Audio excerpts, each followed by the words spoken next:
Welcome to Cures and Capital, the podcast on value creation in biotech and pharma. I'm Martin.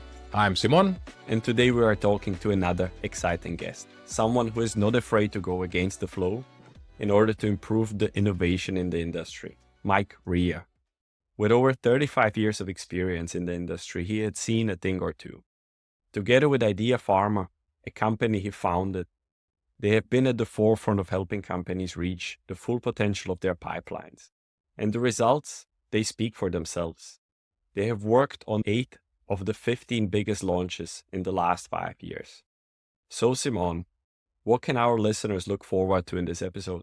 I think the overarching headline will be Mike Rea talking to why he believes that pharma is confused about its own innovation. I would say Mike is probably the biggest advocate for early involvement of commercial functions in pharma R&D.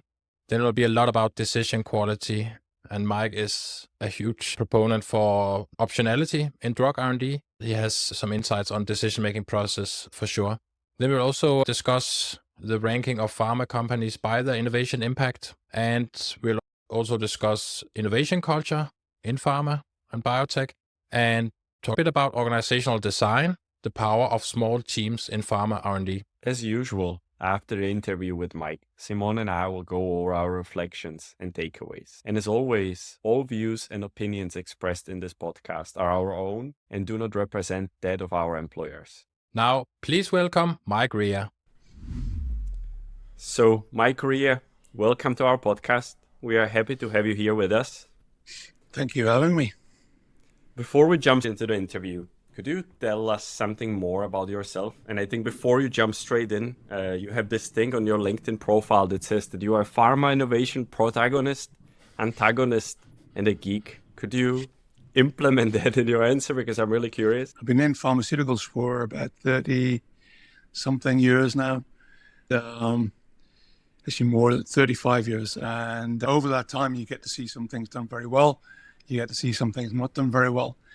And it always fascinated me how little pharma studies its own innovation processes, right? And as soon as you start looking at those, you realize there's a huge difference between the good and the bad. And you go, well, look, there's a lot to learn in there, and more people should surely want to be good than bad. So I started offering my opinion, and you realize that it's not shared by everybody and it's not necessarily comfortable. So I would say I was a protagonist because I'm very keen for the industry to get better at innovation. An antagonist because it goes against the kind of traditional methods of innovation. So I've had to argue against the kind of the linear phase 1, phase 2, phase 3, the kind of gambling that's done that way. And a kind of geek because I do enjoy people like Jack and Kelvin and everyone's publications on the subject. For such a huge industry, it seems like one that should be studying this subject intensively. There's some people like us that are more interested than most of the others. But yeah, so me, I say I've been around for about 35 years in the industry, and mostly I've come from the commercial side. But my views of commercial are that it should start early and deeply. So it involves in the kind of strategic choice of, I talk about path to market as well as go to market. So which paths you seek on the way to market, which markets you're looking for, designing with the end in mind. I've done that at Idea for 25 years now, and we've been lucky. We've worked on 8 of the 15 biggest launches of the last 5 years here, which is a huge footprint for a company of our size.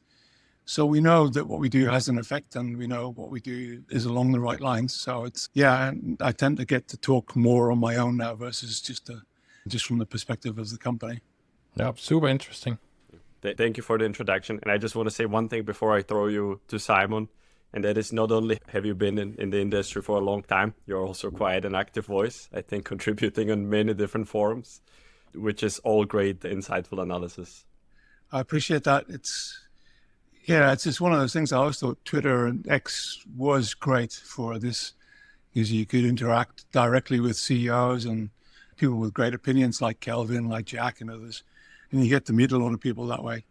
But there's no point being quiet when there's so much to talk about. Mike, your name has come up in almost all the guests we have spoken with so far that we have lined up. I said, yeah, he's on our list. So now you're finally here we're doing the talk, so we're very happy to have you here. And I think you have a reputation as someone who has done a lot of deep thinking on the pharma industry. People don't have to study your work for long before realizing that you're also a contrarian in many ways. So if you just try to start from the beginning, if we look at a traditional pharma way of working, so we have this linear path, phase 1, 2, 3, and then we commercialize. What is this resistance to this traditional path in pharma? So it is interesting because I think everyone's grown up with that idea that there's preclinical, there's phase 1, 2, 3, 4, and then you launch and then you see how successful you've been. But that's a very linear view. And of course, a lot of people are incentivized within that structure, right? So you get incentivized in preclinical for delivery of candidates to the clinic. You get incentivized within each phase of R&D, and then you deliver to the market a drug that may or may not be successful. And we've always seen that as a kind of very disjointed way of seeing how we do what we do. Because if your goal is to deliver molecules to the market that physicians want to write prescriptions for and patients want to take, you should really design with the end in mind. And I don't think that's happening in our process. So there's a lot of prediction goes into the current model, prediction that a drug's going to work, probability of success calculations, forecasting. And yet every time that an analysis is done of how good those predictions are, it's terrible, right? It's less than a 50-50 coin toss. And we talk about this as attrition, as if that's somehow inevitable. But one thing that we decided to do like 15 years ago was to create the Pharmaceutical Innovation Index. And that's become quite a big thing now. It's become kind of the industry's annual measure of who's good and who's bad. But we had to do two things. One was we had to define innovation as the creation of value, because a lot of people mix the two things up. They think it's creativity. They think it's somehow it's a magical thing. They go, no, innovation is defined as being the creation of value from invention. So you can pull it apart innovation and invention. So, well, look, we can measure innovation as in who launched successfully.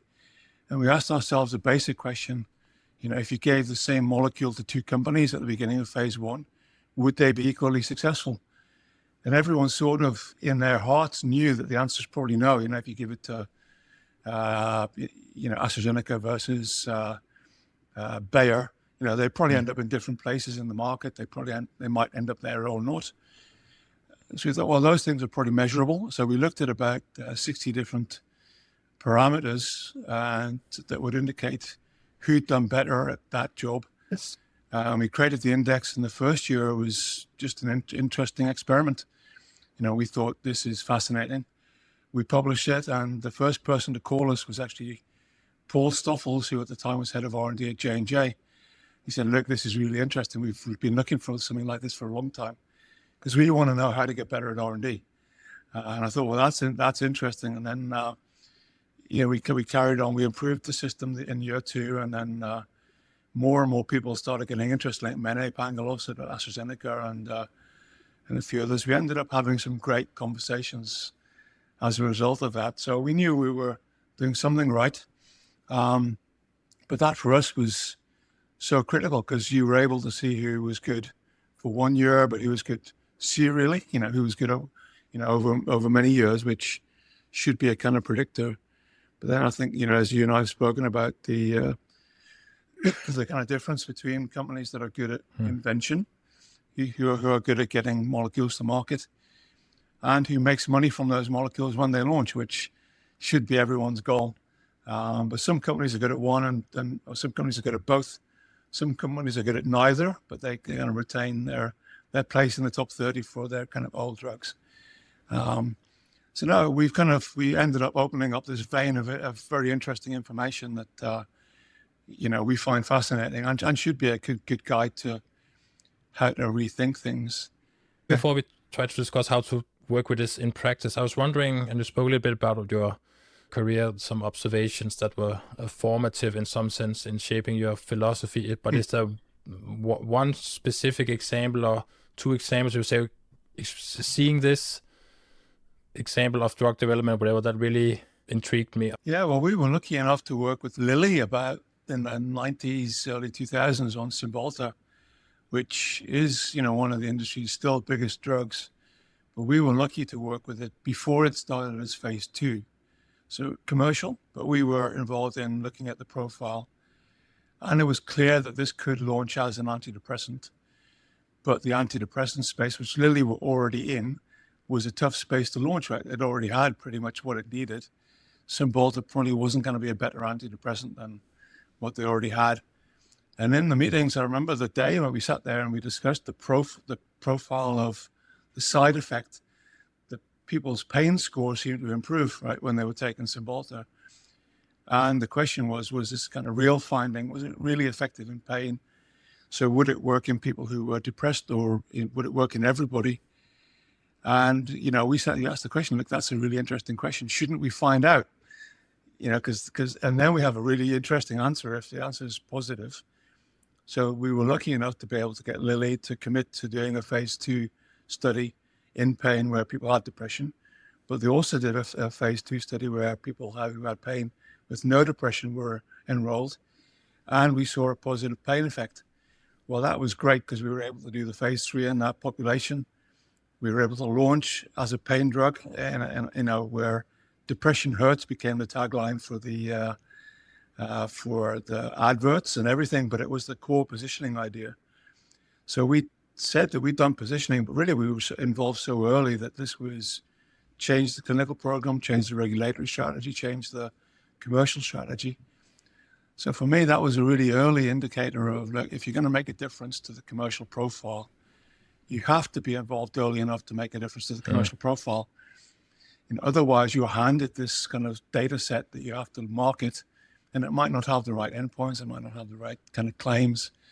Certainly now, it might not have the right value endpoints.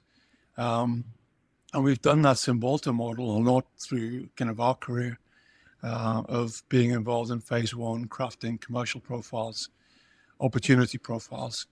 And, I think it's a simple lesson, but it's one that the industry, hasn't really done as often as the more traditional baton passing of, preclinical to discovery to clinical and regulatory. How early should I start to think about optionality? Is it in preclinical, or is it before first in human studies, and how should I do it? Yeah, so we think phase 1 is this kind of golden period when, you're assessing the drug for safety signals, and it's okay, you have to do that. But your chance for exploring optionality is then, right? And you can write options down on a piece of paper. You can come up with lots of different ways that you can launch the same asset. And at that point, they're all notional, they're all conceptual. But you can begin to put a lot of numbers around those options. So we talk about optionality in that way, which is, while the drug's out there doing what it's doing in the safety studies, this is the time to be writing down as many ways that you could take this drug to market as possible. And then you create what we would call a plan to learn, which is, well, if we launched here versus here, what's the market look like?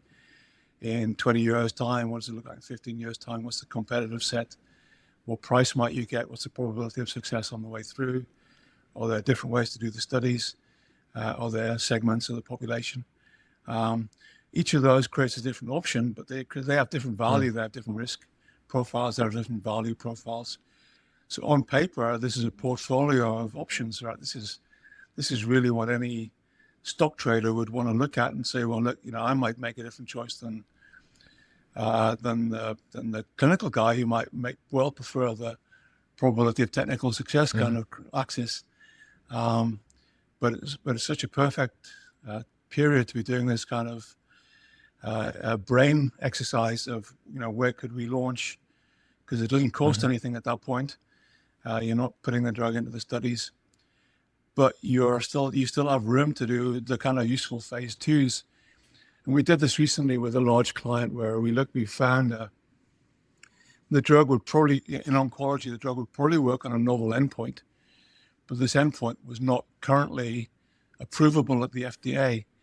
Well, the great thing is if you do this work in phase 1, you can then use phase 2 to do the proof of concept for this endpoint. And then you can go to the FDA and you can say, look, it's proven its value. Could we use it in a phase 3? To then end up on the list of claims for the drug. So, it's proven in practice that if you do this thinking in phase 1, you did the plan to learn, you can use phase 2 to do more than one phase 2 potentially. It's still cheap to do, but it means that you're starting phase 3 having gone past that really most important critical point, which is the start of your phase 3 program is the most critical point in your whole exercise. But you're starting the phase 3 knowing that you're going to, probably have a drug that works, probably have a drug that's approvable. But when you do get to the market, you've got a drug that people want. And that's, that for me is, seems so obvious when you say it out loud, but, there's not many companies do that.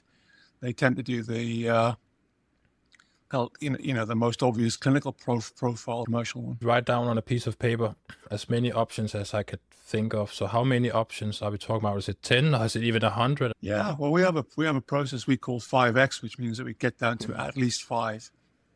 And the X in the 5X is a kind of unexpected option. So you're literally forced to come up with a kind of creative, non-traditional model. And the benefit of that is you have what we call the fastest path, the kind of value path, the expected path, the precision medicine path, and then this unexpected path. And there's a value in the diversity. There's a value in the range of, what you see then in the commercial landscape and other things. But the great thing is you can then expose your head of R&D and others in the team to options they might never have considered for the asset. So we do think 5 is a minimum for this phase, which is you take 5 options into the decision phase of phase 2. You can put the kind of questions into the studies in phase 2, and then expect the answers to inform your phase 3 choices. But you tend to get to those 5 from having 10s, from having 20. Everyone could come up with 20 or 30. Any team that we've worked with has been able to do that. So you got to ask why they don't do that more often, and it's because their companies don't want them to. They don't expect them to. But as soon as they're encouraged, they have them. They know these are real options, and then you're open just to the laws of luck and chance. In this process, I'm curious to ask about your position on how to target product profiles and ENPV evaluation models. Yeah. So should we have 30 TPPs? I guess that could be a daunting task, or how should I do it?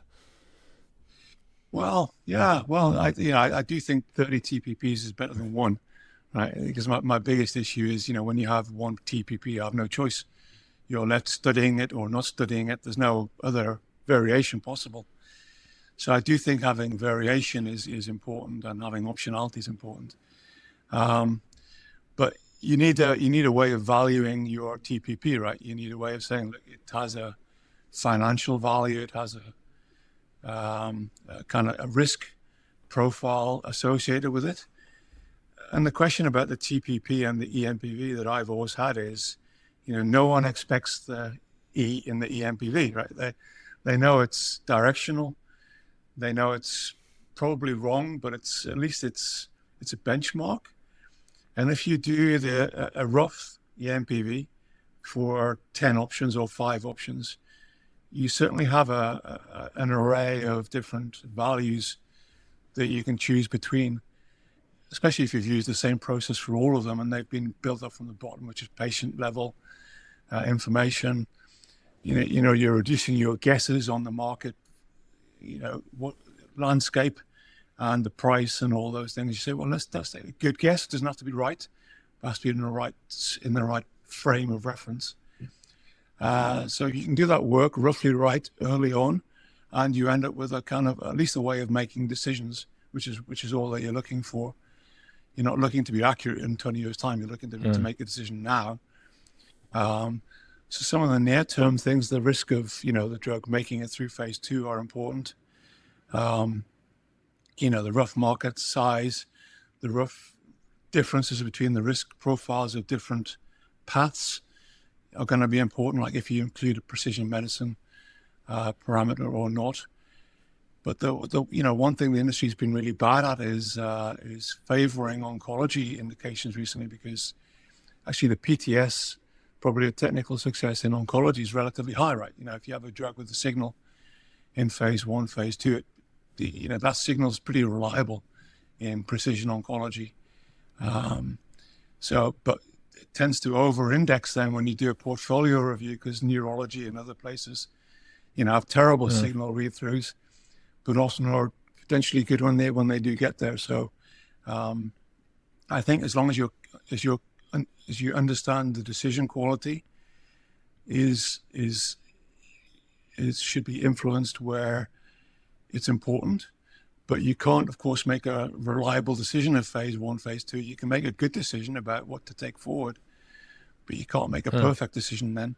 So understanding the importance of the phases and being open to learning something about the drug as you go, which is really what the point of phase 2 should be, is part of our design-led process. But I think, so we can still use the TPPs and financial valuation modeling on the way. There's maybe more an organizational barrier potentially. Even you mentioned the example before of maybe validating a new endpoint in phase 2. I think that might already scare some companies away. So how, maybe before you give some advice, are there any people or organizations you would highlight and say, these really live my or your philosophy in a good way?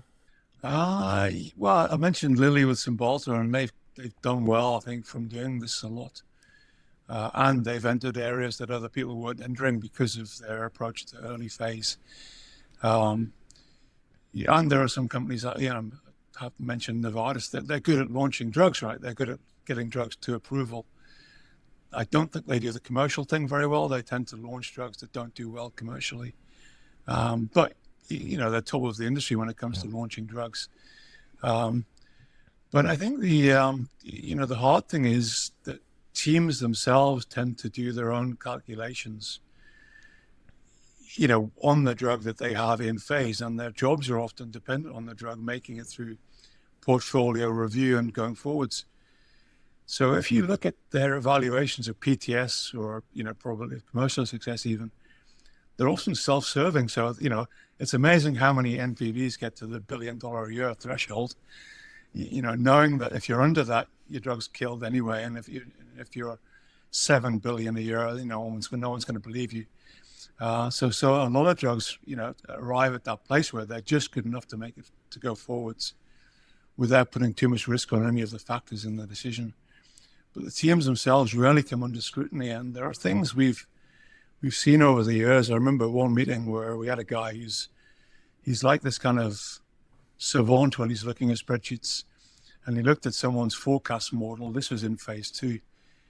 And he said, well, look, that number's wrong. And they were looking at this kind of 100 by 100 spreadsheet, but he could look at the one cell and he said, that number's wrong. And they said, well, how could you possibly know that? And he said, well, because he said to do that number is your, is how many people will continue to take the drug after, your adherence rate for taking the drug on the market is 100%. He said, can you tell me any drug that's ever launched that's had an adherence rate of 100%? And they said, well, I don't know, but it's a good figure. Because you go, no, it's not a good figure. The good figure would be 25% or, the 20%, which is about the industry standard. He said, well, we can't put 25% in there because that would kill the forecast. But you can't put a number that's wrong in to keep a forecast where you want it to be if the number that you're putting in, is wrong. And that kind of thing happens a lot. You end up with these kind of 100 by 100 or 1,000 by 1,000 spreadsheets where it's really hard to go in and say, look, I know that number is right or wrong, especially when you're talking about 10, 20 years time. But if that kind of, you think, well, what's the risk in that? The decision risk is huge, right? So, if you're a portfolio role, how do you find that number, when everyone's bringing them to you? I think the question is, if you found someone independent to put these numbers together for you, or someone that even cross-checked from a different TA, or you would end up with a more honest evaluation of the drug's opportunity profile. So, but I think that's where it comes back to, what are teams trying to do when they're developing drugs? Are they trying to game the system to keep drugs alive, or are they trying to do your job of helping you make better decisions. And I think the incentive should be on that, which is, helping companies make better investment decisions as, with the drugs that you have in your portfolio. So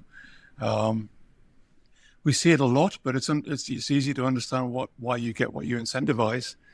People are incentivized for lowering attrition rates in phase 2, and you go, well, look, that's the stupidest place to, reduce attrition, because, keeping drugs alive to die in phase 3 is the most expensive thing you can do.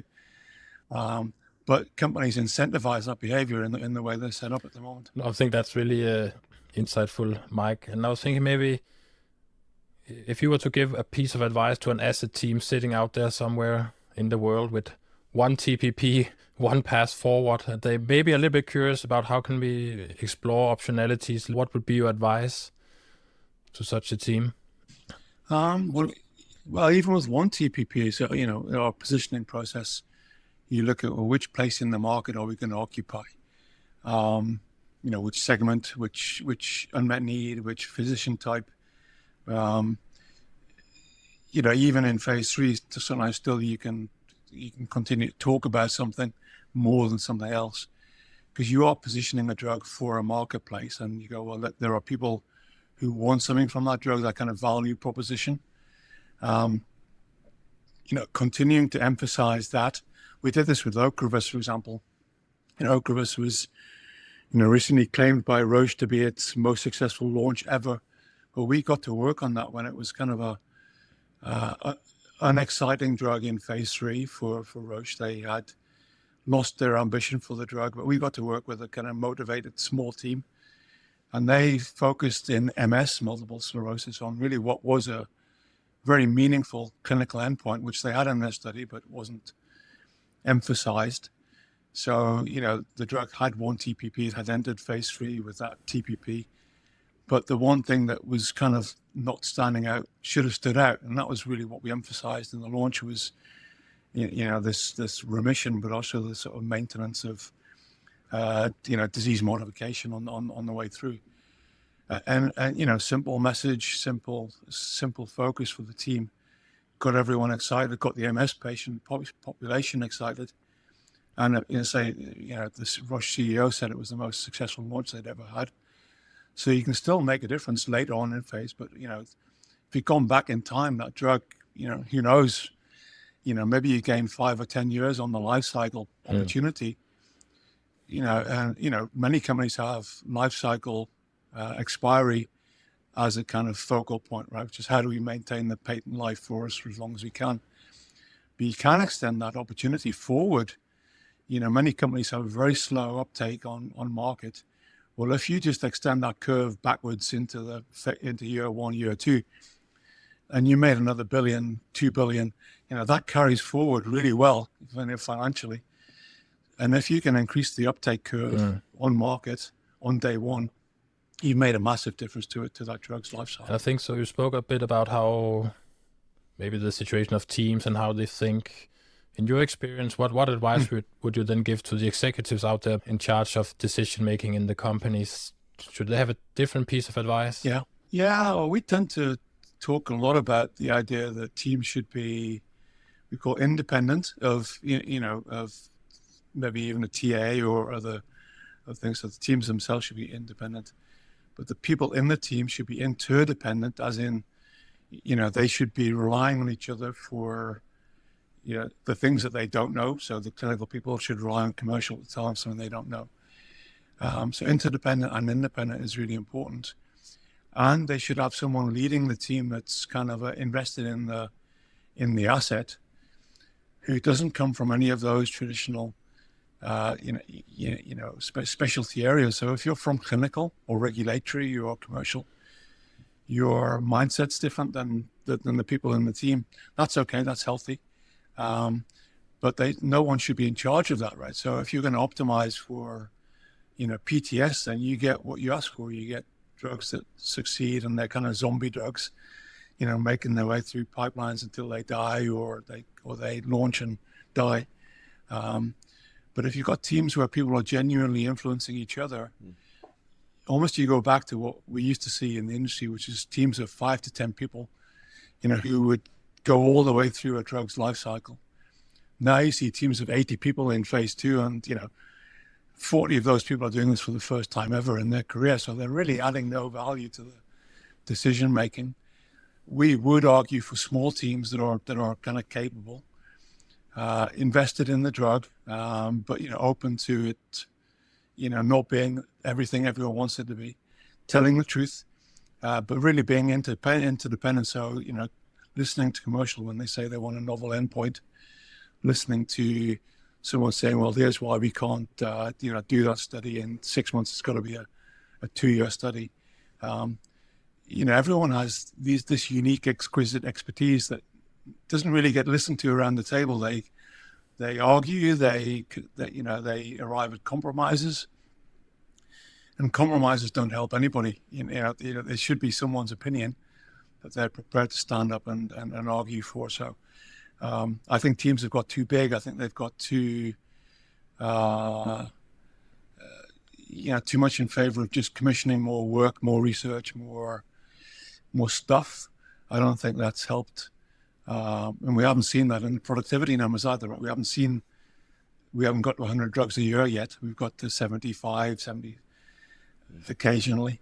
So if more people made more drugs work, we would have seen that happen, but we haven't really seen that happen either. So, it seems like an old man's kind of sort of plea, but smaller teams that know what they're doing are really a really good recipe for success in our I industry. think that's super good and nice and practical advice, team size. I know, Martin, you have some questions on decision quality. I have to remind myself we're in an interview here, but I was completely absorbed in the conversation, but you should have a chance to ask a question, Martin. I mean, we have been kind of all over the place. So even though this area is now going to focus on a little bit how can companies extract value of their pipelines, and more specifically the organizational context in which pharma innovation takes place. Dear Pharma, your company is well known for the Pharmaceutical Innovation Invention Index, right? If you give the same molecule to 2 different companies, are they going to be equally successful with it? Yeah. Now I wonder, what are the insights you have drawn from that index over time that the industry should maybe hear more about? Well, the first insight was that it's true, right? If you give the same drug to 2 companies, it does end up in different places, which it sounds so obvious, but it's not obvious to our industry, because every company does the same thing in the same way as everyone else. So you go, well, that should produce the same outcome for every drug. So you say, well, so what are the differences? And you go, well, look, there are small organizational differences in companies. And if you look at the ones that are good serially, like companies that trend over time, like AstraZeneca, like GSK, like Lilly, like J&J, what do they do differently than companies that haven't done so well? And have we seen rises over time with changes in leadership and so forth? And you do see that. So you see changes in R&D, with approach. So yeah, we took away, well, what are those companies doing? We've interviewed people like AstraZeneca about their 5 R's model and those kinds of things. They're not novel. They're quite kind of basics. You wouldn't really want to publish a paper about them, but people do. And getting the right drug in the right patient seems like it seems like what we'd learned 50 years ago versus now. But those companies that have a discipline, I think, are different than those companies that don't. So people who know how to, what's going to be asked for in the slide deck next year, those companies behave differently than companies where it's a little bit more chaotic. They don't quite know what the basis for the next decision is going to be. And we see that as the industry become a little bit more financially unstable, is, next portfolio review, which, I'm working on now, my next portfolio review. What questions will be asked of me and what do I need to show? And they go, even the consistency of that question is going to make a difference, and the kind of ability to see ahead to what my team is going to be asked is going to make a big difference. So, consistency is something that seems overrated, but, it really is important for development teams. The voice of the patient, we've seen in many companies, it's become a kind of phrase that's overused in many ways. It's become a marketing term. But the companies that we've seen that do well have been ones like J&J in oncology that have, had many years being successful in one field. And they have often had patients tell them what they want. And those patients in often niche areas have said, look, what I want is different than what the average oncology patient wants. It's probably not PFS. I do want this. And they then tend to develop against the voice of those patients. Their advisory groups and their patient insights have been deeply embedded in the development process. The last one I'd probably pull out that's on the top of mind is the commercial voice. So companies that do well do have either an overt, as in they have a direct commercial input, or the people in R&D have a good commercial sense. So, the 5 R's model at AstraZeneca is actually a commercial model that's kind of embedded in R&D. And I don't think it's any surprise that if you design with the end in mind, that you have a better chance of success, especially when you get to market. I wish some of this was clever enough to talk about in a podcast, but some of these things seem so basic. But many companies go year to year changing how they do what they do. They have changes in executive leadership and they have different preferences. Sometimes those things are innate preferences, they're not expressed preferences. So it's hard to know how to impress your new boss sometimes in a company. I think that's why it's such an exciting industry. We see companies like Novo coming out nowhere doing very well, probably for only a year or two, fading back, despite the amount of money they have. And the companies like, say, GSK that are quietly getting on with doing work that doesn't excite anybody, but that do very well on most of our metrics. But I think it's a very interesting answer, especially as you point out, some of these things, they sound very obvious, but yet they really aren't. So it sounds very basic. We just need to do better decisions. But then it's a very hard thing to do. Well, I use the phrase, and I use the phrase a lot, decision quality is, you can study decision quality and you can study how well a decision was made. And you can look at companies' processes and see whether they're set up to enhance decision quality. It's rare to see it, right? And you go, well, look, it's an easy thing to look at. Most companies don't do it. So you can already begin to differentiate just on some of the basics. I'm a big soccer fan, a big football fan, and you can see how teams that do well over a long period of time, they manage differently than teams that don't do so well. It isn't just about the investment in players and tactics. It's something that they're doing every day that makes a difference to the way they behave on the pitch. I wondered, having done this index over many years, does it give you any description of where the industry is heading? It's a guess, and it's an informed guess, but it's still a guess. You see, we have many more biotechs in the top 30 now than we used to have, and our cutoff is the top 30 companies by revenue at the beginning of the year. That's a kind of objective outcome. So we're seeing many more biotechs in the top 30. We also saw our first Chinese company in the index this year. And if I go outside the index, that's also been our belief is you go to China now and there are so many biotechs and they're so much faster to develop everything than we see. So we're used to seeing companies with hundreds of drugs in their portfolio in phase 1 now in China. We'll see this emergence of a country that's got a 10, 20, 30-year horizon in an industry that they've declared is of interest to them globally. So that's a big prediction, is China is going to become, maybe the way Japan was for us 10, 20 years ago. China is there now. American biotech remains strong. And we're seeing a lot more of them now develop and commercialize their own drugs. So they're a general model of get to market partner if you want to, but you become a pharma company that way. Because if you talk to a general and talk to some other companies, they don't see the value from partnering with large pharma that they used to see. Used to be about Salesforce. So Salesforce is not a big factor anymore for especially oncology and rare disease companies. You can hire those people. They're often third party anyway. So you go, what's the value in large pharma other than the dollars that they put up front? You go, well, look, if you can keep the drug for longer now, you get more value later. We're seeing some of those deals happen now. Like Intracellular was an interesting one recently. One drug, $14 billion. So the longer you can hold on to a drug, the better it is for everybody now. And you can see that behavior in the way these companies are being financed. I think it's going to become a more interesting industry going forwards than it's been. There won't be the big 5 anymore. There'll be maybe the big 30 or 60. But that's good. We'll see drugs in disease areas that we didn't expect to see on. Everyone does the same market landscape and assessments the same way as everybody else.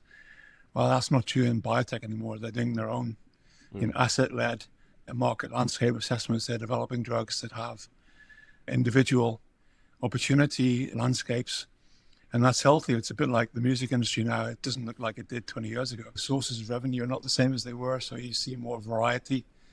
You see more business models emerge. Yeah, it's good for everybody.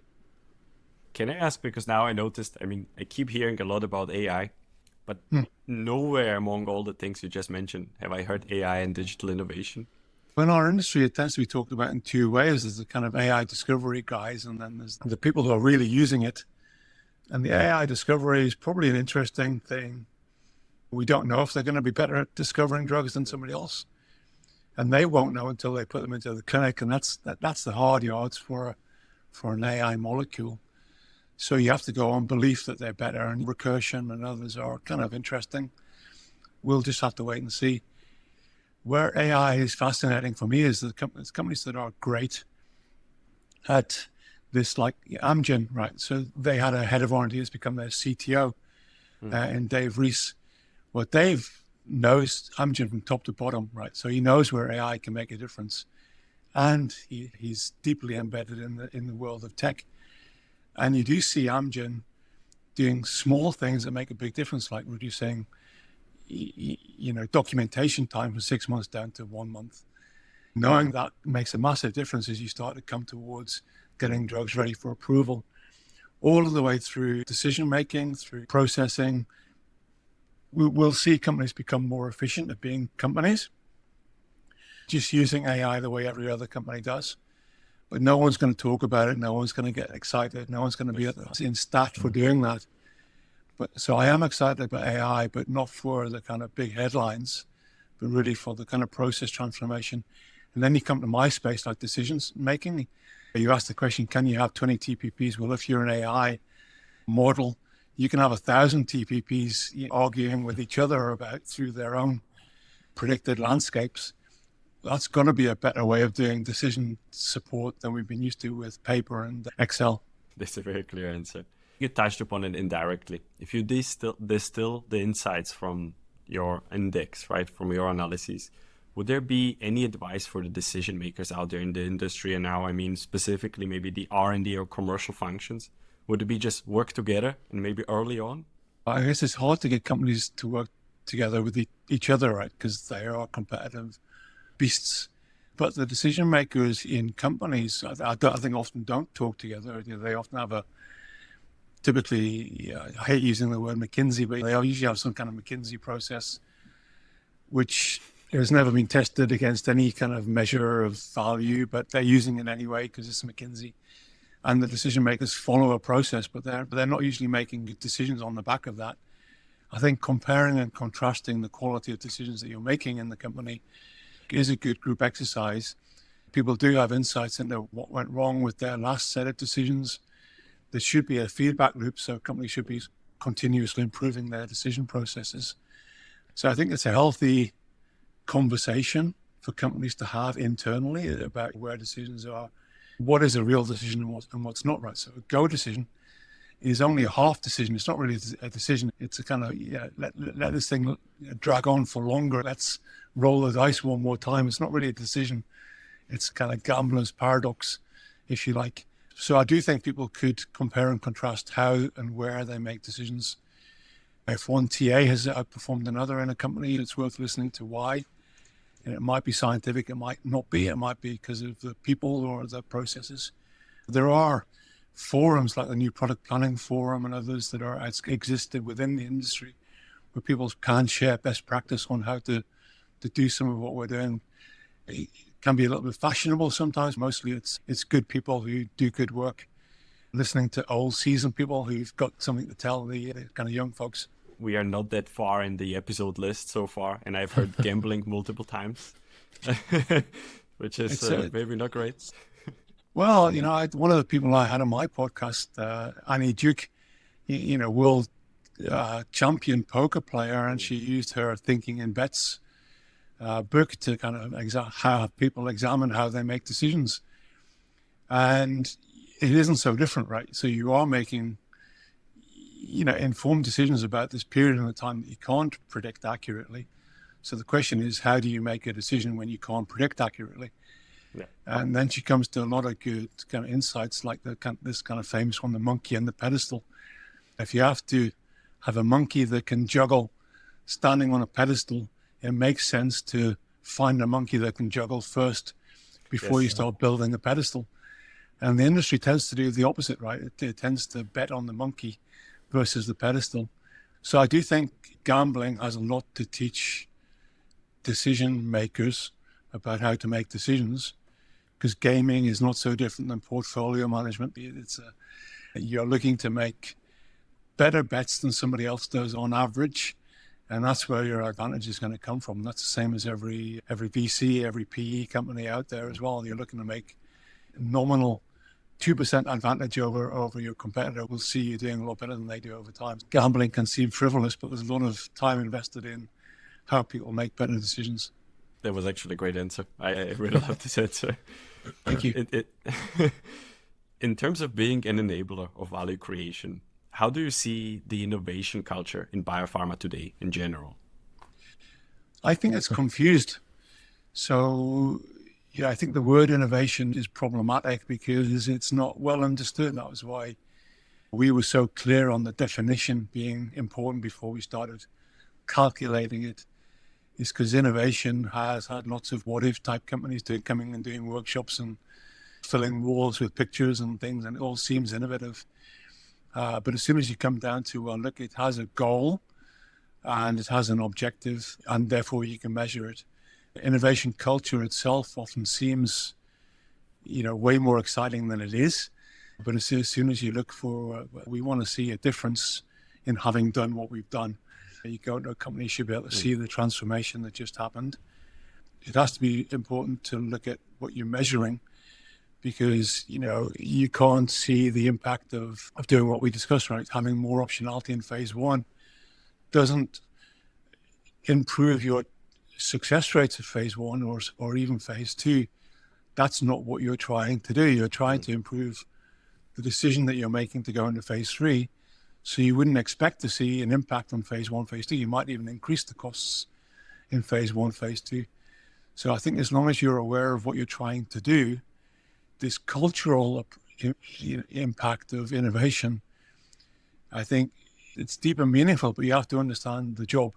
There's a lot of, I think, time spent on just level setting everyone about the game that we're playing and how we're going to play it going forwards. Or you get, or there's a risk of distraction, right? There's a risk of novelty, displacing innovation in a company. So something that's new and sexy sounds like something that you want to give a try, but you don't find out for 5 years or 10 years that didn't work. Pharma's as guilty of that as any other industry. Together with your answer, you also gave us a headline: the innovation culture is confused. Well, yeah. I bet if you ask 20 people to define innovation within the industry, you get 20 definitions. And I don't think that's healthy for us. I have a challenging question before we close down this section. That is going to be, if you were tasked with an organizational redesign in a pharma company, and the main goal is going to be set it up for maximizing value creation from innovation and commercialization, how would you approach that task? Well, I guess it's fortunate I've never been asked, but I think the pivot point for our industry is the decision to go to phase three. So you could just have two parts of your organization. You could just have pre-phase three decision and post-phase three decision. And if you set up an organization that was about making a better decision to go to phase three, you probably wouldn't have the linear discovery, phase one, phase two pathway that you have now. You'd have a pretty more circular, more integrated, more interdependent group than you currently have. And then if you regarded the phase three decision as a commercial one, you have one group which is focused on getting a drug to launch and then launching it, which should be the same task. I think the days of selling drugs to physicians are over. I don't think we're I think the age of DTC ads and everything. I think marketing, I think, is over, and I think we're left to making a difference to the commercial profile of a drug. I think you could have two parts of an organization. There's pre-phase 3 decision and then there's post-phase 3 decision. And you can measure the post-phase 3 on the success of the drugs that you launch. You can measure the pre-phase 3 group as, did we make better phase 3 decisions? I don't know, that's probably way oversimplified. Those are the two areas I think our industry could do better. That was also a very specific answer and very practical in that sense. And I guess the last question, at least here, is roughly philosophical. When does innovation happen? When? Well, I think it's probably more about when it's recognized, right? We're in an industry with perfect information about the assets that we're working on. So we never get to work on something that we don't know what it is. It's not like Elon Musk, right? So you've got to develop a technology that doesn't exist for something that you want to do. So you have a goal, but you don't have a technology. Then you have what I would call a kind of very specific kind of innovation. Our industry, we're given all of the things that we get to play with, right? We're given all of the molecules, and some of those come in very cheaply from universities. They come in from our libraries. So you have this perfect information in what it is, but what it does is unknown, right? So I think so when does innovation happen? I think it's when somebody sees what it could do and understands the value of that. And those sound trivial, but those are the most important things our industry does, which is, could it do this and would it make money for us if it did? We have billions invested in those two questions. So that for me is when innovation happens. And often the stories of people that have the great drug hunter stories are the people that did both of those things, right? They were Regeneron founders, the kind of the statin guys. They all have that story of seeing something for what it could be. And I think they should be celebrated. We already discussed a lot about decision-making, decision quality, how it's really integral into, for example, the 5X way of thinking, which forces teams to think about optionality. So maybe on a more personal level, how do you make decisions, maybe with your leadership team? Where are you on the spectrum from pure gut feeling to pure cold analysis? Well, I'm lucky because I'm usually the dumbest person in the room in idea pharma. I've written about actually what my chief medical officer before on LinkedIn about this. He's called Alex. I was talking about him as my AI. I tend to use AI today. I ask it all the dumb questions I have during the day and it answers me. It doesn't judge. It just answers the question as if I was a child. And actually Alex does the same thing for me medically, right? So I ask him a dumb question. What if this drug worked in this indication? He's a doctor, but he's a deep researcher. And the best thing about him is he usually answers with a kind of, that's interesting. I wonder if. You don't usually get that from doctors. You usually get, no, that's stupid, which, again, AI doesn't do. But Alex is equally good at going away and using an informed brain to answer a dumb question. So you're going to get this interesting mix of tea with, more research. And the good thing is you come back with maybe a better what if, or I wonder if, or here's an experiment that would answer that question. And both of those are good because they tell you something. I tend to be probably more curious than I am smart, but the best thing is to have 4 or 5 team members who can illuminate, bring their own source of light to a question. And I've compared this to the Beatles at the time, and there was someone that said that Ringo was probably the most important member of the Beatles. And no one thinks he's the best musician in the Beatles, but someone said, well, look, he was usually the person that said this is a good song or not. I used to sit at the back and go, I like that one. And they used to go, okay, that's interesting that Ringo likes it. Usually meant something more, that there was a hit in there. And you need John, you need Paul, you need George, but you need a Ringo to say this is good or not. And I think teams need it. That's kind of, I see myself more as a Ringo in an idea. I see an idea or I see something and I go, that's really interesting. I wonder if we could take that, a bit like the Cymbalta one, right? The idea that you could launch in pain was just intriguing. I didn't know the answer, but we could go away and find out. So I think having someone that finds something intriguing is useful for scientists. They usually know how to research something, but they're not usually good at coming up with questions. So I think having that mix is really important for teams on my side, on the consulting side, but certainly in the pharma teams we work with, they usually had that mix of engaged, enthusiastic, curious people. And those are the best teams. You can always tell when you go in on day one that they're going to be more fun to work with. You make it sound really simple, and your approach to listening, but also you describe some very powerful techniques also for challenging assumptions, the what if thinking. So just to make sure that our listeners really take that to heart. So Well, we've always had this thing that idea is all about using humor. So we've always had it's a humorous culture. And I do think in jokes, there's usually something, if a team's allowed to laugh, and we've always said this thing when we do ideation sessions with teams, there's usually a point when you can hear them start to become more creative. And it's usually when they start to laugh. And laughing is a very human form of communication, which is, it reduces the risk of what you just said. When you're talking to someone, it reduces the risk of being wrong. So if you're laughing together, usually you're more comfortable to share an idea or a what if, and they become better as a result of that. We've tried to keep that part of our culture, and we see it in the teams we work with is when they're having fun, usually there's a more productive session. Teams, their kind of level of comfort goes up, their level of risk goes down, and they start interacting with psychological safety playing out there. What would be your number one piece of advice for R&D leaders out there working with pipeline value creation in all shapes and forms? Well, there's roles for the portfolio review, right? As everyone comes in with the same slides.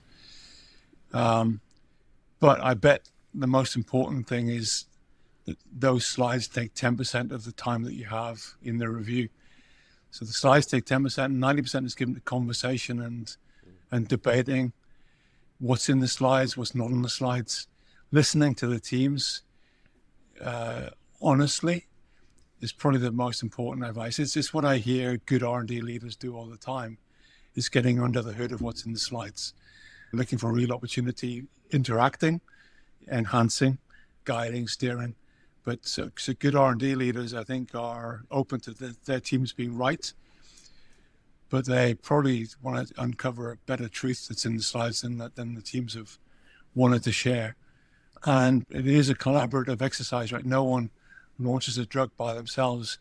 You need people, and good R&D leaders understand that. It's not yes or no. It's kind of yes, but, or no, what if. Would your advice to the commercial leaders differ from the advice to the R&D leaders? Well, just have a voice. I think, commercial, I think I mentioned what my view about marketing. I think it has been seen as a late stage activity. Sales and marketing, especially when it's been combined, it's been even worse. But the idea that commercial has to wait until later, look, there is no decision in the pipeline that's not a commercial decision. Everything has a commercial outcome, every decision, every small decision. So why would you not want to be involved in that? It's hard because you have to start speaking a foreign language, but people should tolerate that and at least allow you to engage in why are we going here and not there. Get involved would be my biggest piece of advice from a commercial leader. What would be your advice to the finance leaders, to the CFOs in the industry? CFOs, the risk is that everything's a spreadsheet, right? When it gets to the CFO, and it's quite hard to read stories from a spreadsheet. But I think as soon as you start to see risk and reward as part of the same game, you start to look for both of those dimensions differently. So you start to look for more dimensionality in the risk, and you start to look for more dimensionality in the reward, because they don't come as single axes. So when someone shows you a PTS, it's not accurate. You know it's not accurate. Yes. So you want to see the range that was included there.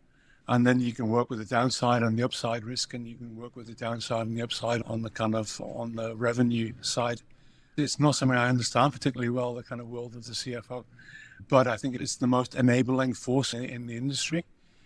But I would put more investment into early phase decision support, whereas the industry tends to see that as mostly just a kind of box ticking exercise, something to be got through to get to the more interesting stuff. Yes.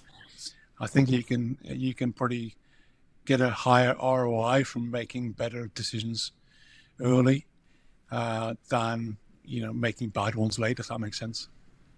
Yeah, and I think if you say ROI to the finance leaders, they will definitely like it. So, I'm so sure. I I'm think you'll sure. catch, Yeah, catch their the problem is attention. the problem is proving it in any meaningful time frame. Yes. Yeah.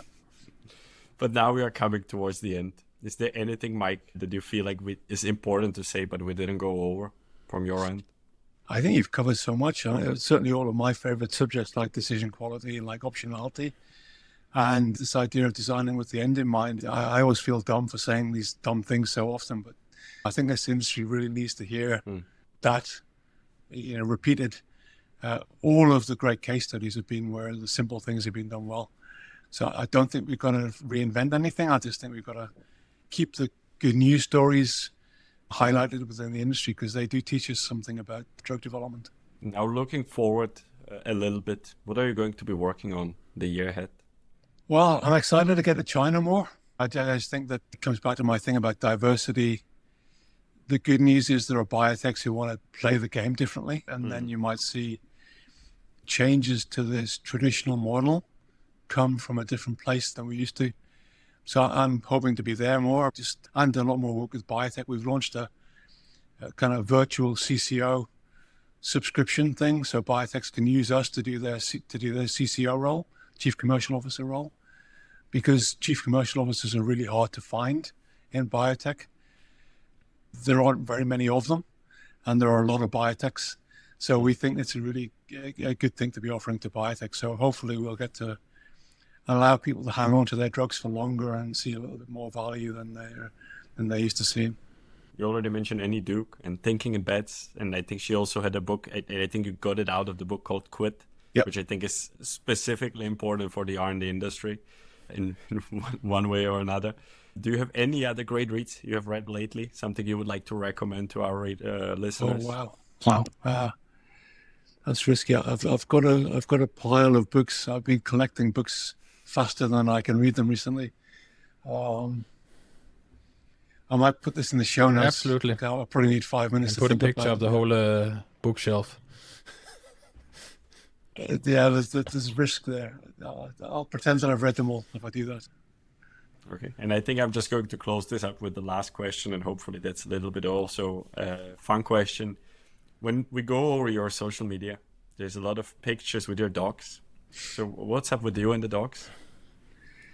Well, I don't know. I had a special dog who died last year. I got him because I'm allergic to dogs. I'm the world's biggest fan of dogs, but I'm allergic to dogs. So I got a doodle, a golden doodle. He's hypoallergenic. But I got involved with a charity called the Doodle Trust that rehomes doodles. And we tend to end up fostering doodles. They come to us from where they're leaving, and we find someone to adopt them. But I tend to keep as many dogs as I let go. So we've ended up with 6 here, which is probably my wife's maximum number. So yeah, but I started writing a book about dog longevity as well, because the interesting thing about people think dogs have 10 to 12 years. The oldest dog was actually 27, 28. I thought, well, look, there's probably a lot of lessons for human longevity and dog longevity, and the most rewarding animals. So yeah, that's me and dogs, and I tend to share. They're a lot more photogenic than humans as well. We will, of course, we are going to link to all your work that we discussed today in the Cures and Capital LinkedIn group. But I think just the last question is, where can our listeners get in touch with you? You are on basically all the social media. Is there one you prefer? Well, it's not fashionable now, but X or Twitter is probably it's where I talk most. So I'm at Idea Pharma on there. Blue Sky everywhere. I'm at Idea Pharma. The company still allows me to speak as an individual, despite the company domain. But yeah, I'm pretty open, so I'm out there. Thanks a lot, Thank you, Mike. Mike. Appreciate it. Thank you, guys. Bye. You too. This was our conversation with Mike Rea. What did you take away, Martin? I think if I was to summarize, I could summarize it in one thing. It's about doing the simple things well. It sounds like such a grand statement, but it means so many things at the same time. It's about the R&D and commercial people. But I believe focusing a lot on how can we extract value from our R&D innovation from a finance standpoint. It very often, I see people disagreeing even about what does value mean. And I think Mike describes it very well in his definition of what is innovation and what's invention. Innovation to him is about extracting the value from your inventions, right? And I think a lot of people confuse these two. They believe they do innovation by doing a lot of things, but that's not necessarily where you create value. If you just take the wrong definition, if you just measure your productivity in a wrong way, you might end up doing all the right things that maximize this wrong definition. And then you end up in a wrong place. And I think this really exemplifies it's about the small things. And if you do the small things well, it might mean all the difference. What do you think, Simon? In Mike Ria's book, value is generated in the marketplace is determined by the commercial performance of your drug and your drug launches, period. He is very commercially oriented, so that also leads me to that we need to bring R&D and commercial closer together and much earlier than happens in an average biotech or pharma company. Otherwise, we cannot unlock the value as Mike Ria describes it. So how should R&D and commercial work together from drug discovery, preclinical development, at least way before a drug candidate enters the clinic? Optionality, the more the better. That's the mantra. Mike is a very strong advocate for decision quality and decision-making process. And you cannot have decision quality without optionality. Those two go together. I actually have a question back at you, Simon. So we have listened to that it makes sense to engage the commercial people early on in the discovery process or in the innovation process. And I wonder, because you have been in many places, it sounds very obvious, but do you feel like it's a common thing that happens across different places? No, I think many listeners can recognize this. I think R&D people, to put those just in one box, they come with much of the same background. Commercial folks, to put those people in another box, they come with a different background. Two different cultures, universes meeting. They each bring huge value to pharma, but they might not understand each other's world as much as we would like to. And there's one function in pharma that is a very powerful bridge. That's the new product planning teams. My advice to R&D people, if you want to put them in categories, try to understand and be curious about the commercial process in pharma. And so the commercial people try to understand the innovation process. If we can bring people together, R&D and commercial, maybe they should even sit in the same office and not in the silos. Anything you want to add, Martin? That is the answer I've been looking for. And in the spirit with this podcast, right, it's about bringing the different sides together. If we want to do the simple things well, we should start talking together, because there's a lot of smart minds in the different companies. And if they don't talk, we would like to see more R&D people and commercial people having lunch together in the coming weeks. So please drop us a note when you have done that. We'd very much like to hear your views and opinions on our LinkedIn group, Cures and Capital Podcast. You're also very welcome to drop either myself or Martin a message on LinkedIn. So thanks for listening, and see you soon. thank you.